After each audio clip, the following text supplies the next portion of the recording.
Hello friends, तर मी आज तुम्हाला दाखवणार आहे बाळाची टाळू कशी भरावी.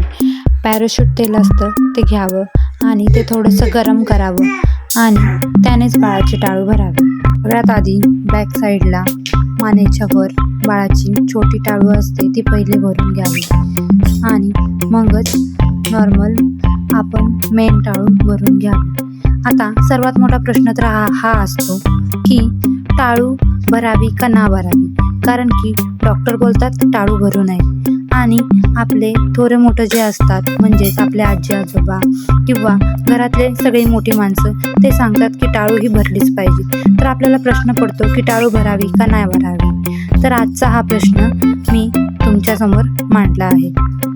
डॉक्टरच्या म्हणण्याप्रमाणे टाळू ही आपोआप भरली जाते आणि ते खरंही असेल, बट सगळे म्हणतात की टाळू ही भरली पाहिजे. माझ्या म्हणण्याप्रमाणे टाळू भरण्याची पद्धत ही खूप जुनी आहे. पहिल्यापासून बाळाची टाळू ही भरलीच जाते. तर खोबऱ्या तेलाने बाळाची टाळू भरल्याने बाळाला कुठल्याही प्रकारचे नुकसान होत नाही. पण एखाद्या बाळाला जर खोबऱ्या तेलाने टाळू भरल्याने जर रॅश वगैरे येत असेल किंवा स्किनवर फोडी वगैरे येत असेल तर त्यांनी ती भरू नये. पण ज्या बाळाला काहीच होत नाही त्यांनी ती नक्कीच भरावी.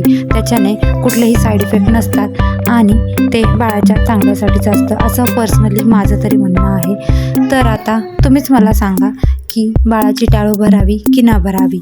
माझ्या म्हणण्याप्रमाणे तर भरावी, कारण की त्याच्याने बाळाला कुठल्याही प्रकारचा नुकसानही नाही आहे. त्यामुळं तुम्ही भरू शकता, पण तुम्हीच सांगा मला की भरायचं की नाही भरायचं. माझ्या बाळाला तर अशा प्रकारे आम्ही टाळू भरतो आणि त्याने त्याला कुठल्याही प्रकारचे नुकसान होत नाही आणि तो ते उलटं एन्जॉय करून घेत असतो. त्याला ही डोक्याची टाळू भरण्याची पद्धत आवडते असं तर दिसते. पहा तुम्हीच आता की कशा प्रकारे आम्ही छोट्या बाळाची टाळू भरतो आणि तुम्हाला जर आवडलं तर तुम्हीही अशा प्रकारे तुमच्या बाळाची टाळू भरू शकता. टाळू भरण्यासाठी शक्यतो अंगठा आणि त्याच्या शेजारील बोटाचाच वापर करावा आणि आपला दुसरा हात हा बाळाच्या डोक्याखाली असावा. त्याने तो कम्फर्टेबल राहतो आणि बाळ पडणारही नाही याची आपण काळजी घेऊ शकतो. अशा प्रकारे आम्ही आमच्या बाळाची टाळू भरतो. तुम्ही तुमच्या बाळाची टाळू भरता का? नक्की मला कमेंट करून सांगा. Thank you for watching.